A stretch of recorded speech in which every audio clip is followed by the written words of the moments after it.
네, 방금 보신 한미 정상의 통화 내용 유출이 국가 기밀이 맞는지, 또 한국당의 공익 제보 주장은 맞는지 이 사안에 대한 사실과 주장을 더 짚어보겠습니다. 정치부 홍성희 기자 나와 있습니다. 네, 홍 기자. 먼저 사실관계부터 확인을 해보죠. 한미 정상 간의 통화가 국가 기밀이 맞습니까? 네, 청와대는 3급 비밀이라고 입장을 밝혔습니다. 예. 이 보안 업무 규정을 보니까 3급 비밀은 이 누설되면 국가 안전보장에 해를 끼칠 우려가 있는 비밀인 건데요. 예. 이 청와대 관계자는 정상 간의 통화 내용이나 보안이 필요한 외교사항 같은 것들을 주로 3급 비밀로 분류하고 있다. 이렇게 설명했습니다. 그러면 강 의원이 그 기자회견 때 말한 그 내용은 3급 비밀로 분류됐다는 거죠? 네, 그렇습니다. 네. 그러면 외교 기밀이면 이걸 누설할 경우에 처벌이 좀 세지 않습니까? 네, 그렇습니다. 형법에 외교사항 기밀 누설죄가 있는데요. 예. 만약 인정되면 5년 이하의 징역에 처해지게 됩니다. 5년 이하의 징역이면 꽤 무거운 형벌인데 그렇죠. 네네. 이 외교관 A씨가 사실관계는 인정을 하고 있습니까? 네, A씨는 일단 사실관계는 인정하고 있습니다. 다만 유출하려 했던 것은 아니고 예. 이제 강 의원과 형 동생 사이로 친한 관계다 보니까 예. 이 전화 통화를 하다가 일부 내용을 이렇게 팁으로 주었다는 그런 취지로 진술한 것으로 전해졌습니다. 팁으로 줬다. 네. 그런데 이 외교관이 유출한 통화 내용이 혹시 고위 외교관인지 누구나 다 볼 수 있는 건지 어떻게 보게 됐을까요? 네, 감찰 결과 이 해당 그 문서는 이 조윤재 주미 대사 앞으로 지정된 3급 비밀 전문이었다고 합니다. 예. 그러니까 일단 1차적으로는 조윤재 그 대사만 볼 수 있는 것으로 볼 수 있고요. 예. 또 강효상 의원이 A씨에게 먼저 관련 내용을 알려달라고 요구한 것으로 그렇게 전해졌습니다. 예. 일단 그런데 한국당의 주장을 보면 이게 공익신고다 이렇게 말하고 있습니다. 네. 일단 공익신고의 정의부터 봐야 될 것 같은데요.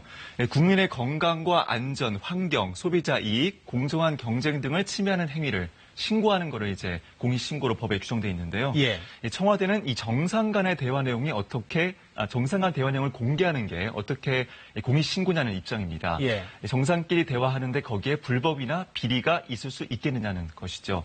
하지만 한국당은 이 청와대가 야당의 정보를 숨기고 있기 때문에 이를 견제하는 의정활동 차원에서 이런 활동을 하고 있다고 논리를 펴고 있습니다. 네. 지금 한국당은 청와대의 이 감찰에 대해서도 지금 문제를 삼고 있습니다. 이게 불법 네. 감찰이다 이렇게 주장을 하고 있는데 이 감찰의 근거는 어떻게 되나요? 이게 당사자의 동의를 받지 않고 휴대폰을 압수한 게 아니냐, 이게 불법의 근거가 될 수 있겠는데요. 예. 이에 대해서 청와대는 A씨로부터 동의를 받고 휴대전화를 이물 제출받았다 이렇게 설명을 했고요. 예. 특히 저희가 좀 알아보니까 비밀을 취급하는 외교부 직원 같은 경우에는 외교부에 들어올 때부터 보안 서약서를 쓰는데 만약 이걸 어겼다면 이제 감찰의 근거가 될 수 있습니다. 네. 그리고 지금 이 상황에서 한국당이 청와대를 향해서 거짓말을 하고 있다. 사과를 하라 이렇게 주장을 하고 있습니다. 이건 또 어떤 내용인가요? 네, 앞서 리포트에서 보셨던 강 의원의 기자회견 예. 이후에 당시에 청와대가 곧바로 사실 무근이라는 입장을 내놨었습니다. 예.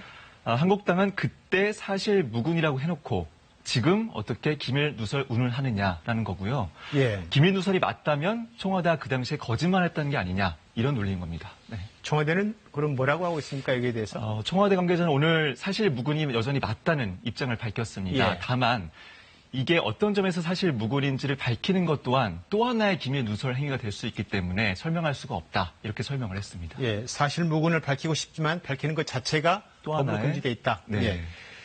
정치권에서도 이 사안과 관련해서 여러 가지 말들이 나오고 있습니다. 대체로 지금 비판적인 것 같아요. 네.